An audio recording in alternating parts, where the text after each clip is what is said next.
এত কষ্ট রে গাড়ি চালান রে ভাই।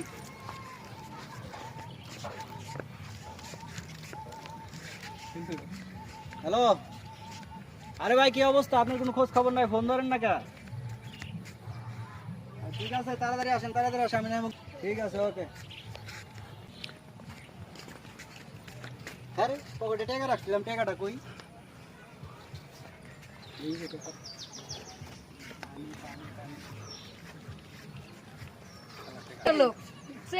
এত ডায়লগ 100 টাকা মনে করো, 100 টাকা মুজাম্মেল ভাই, এটা 500 টাকা আমি 100 টাকা খুঁড়ে নিয়ে গেলাম। দেখি কামনা ভালো না। 100 টাকা পয়সা মালিক, এটা প্রতিদিন দিলি তো ভালো তো। 100 টাকার মালিক 100 টাকা রাস্তায় পড়ে রইছে, এটা খুঁড়ে নিয়ে গেল। দেখেন, না জেনে মানুষের নামে সমালোচনা করাটা খুবই সহজ। ভুল বুঝে কি রকম ভাবে মানুষের নামে বদনাম ছড়িয়ে দেয়। দেখুন, এদের থেকে সাবধান।